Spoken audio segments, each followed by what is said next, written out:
Bonjour, moi c'est Sébastien et je travaille chez Pastec Games en tant que producteur sur Ravenswatch. Alors en tant que producteur, mon but ça va être de faire de la planification et de la priorisation sur les tâches et les bugs pour m'assurer que le jeu sorte dans les meilleurs délais et dans la meilleure qualité possible. Aujourd'hui, je suis ici pour vous présenter ma build favorite sur le personnage de Sun Wukong. Alors le thème de cette build, ça va être la vitalité et l'immortalité. Sun Wukong, c'est un personnage divin qui a perdu ses pouvoirs, une partie de ses pouvoirs dans le lore de Ravenswatch. Et avec cette build, on va essayer de lui rendre un peu de son immortalité. Alors, c'est parti. Du coup, quand on commence une run sur Ravenswatch, on arrive niveau 1 et on a le choix entre 4 talents de départ. Et le talent de départ que je vais privilégier pour cette build, ça va être celui de la soif d'immortalité. On va gagner des points de vitalité si on cumule plus de 7 objets d'une rareté supérieure à rare. Ça va nous permettre d'avoir 100 points de vitalité, ce qui va drastiquement augmenter le nombre de santé max de notre héros. Parmi les talents que je vais favoriser en début de partie, ça va être Fiery Golden Eyes, qui va nous permettre de révéler des points d'intérêt sur la carte, et surtout d'augmenter nos gains en Dream Shard pour du coup avoir la possibilité d'acheter plus d'objets, d'améliorer nos talents. Dans les objets communs que je vais chercher à trouver très rapidement, ça va être le sang d'ogre. Le pouvoir du sang d'ogre, c'est que ça va nous donner des dégâts en fonction de notre vitalité. Et du coup, vu que tout notre build va tourner autour du fait de gagner de plus en plus de stats de vitalité, ce sang d'ogre, c'est ce qui va nous permettre d'augmenter notre stat de dégâts assez facilement tout au long de la run. Du coup, on va continuer de level up notre héros, de gagner en expérience et du coup de débloquer des nouveaux talents. Les deux qui sont les plus importants pour moi, ça va être le Focus Strike, qui va permettre, en maintenant son pouvoir, de frapper plusieurs fois la même cible. Et le deuxième talent qui est très important, c'est le talent de Airbender, qui va permettre de pouvoir rebondir une fois de plus sur les autres ennemis. Donc les objets qui sont liés à ce power, donc ça va être le roi de trèfle, qui va augmenter les dégâts de notre pouvoir. En termes d'objets épiques, pareil, si on veut faire une build très orientée sur le pouvoir, on va avoir soit le choix d'augmenter le nombre de charges, soit de réduire son cooldown, son délai de récupération. Pour moi, la serre de corbeau dans un objet épique, c'est celui que je préfère prendre parce que son effet de famille, quand on arrive à en avoir 3, ça va être d'augmenter les dégâts du pouvoir de 40%. Là, on va arriver au niveau 5, donc ça va être le moment de choisir son ultime. Wukong, il a le choix entre deux capacités ultimes, c'est soit il invoque une armée de clones qui va attaquer de manière autonome et faire beaucoup de dégâts, soit il peut se transformer en un autre héros du roster de Ravenswatch.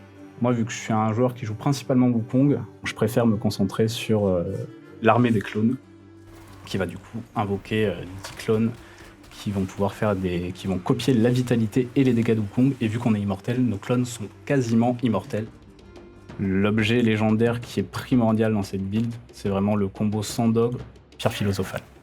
C'est un objet qui va nous permettre de gagner un point de vitalité à chaque fois qu'on ramasse une orbe de soin. Donc le but, ça va être de chercher cet objet très tôt dans la run, donc de préférence sur Dark Hills.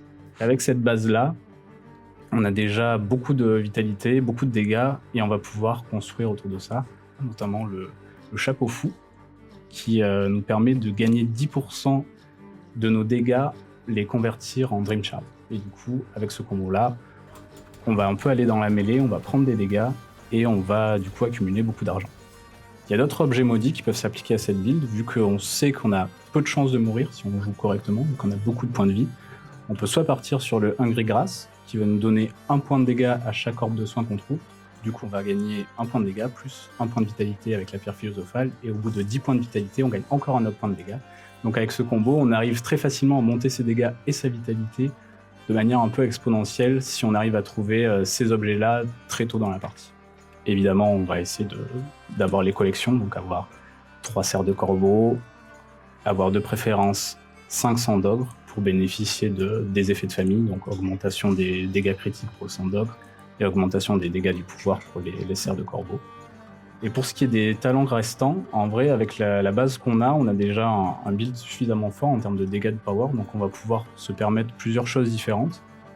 Si on veut continuer d'aller vraiment dans les dégâts, on peut prendre les Thundercloud pour ajouter un effet d'éclair sur notre power, qui est encore plus puissant.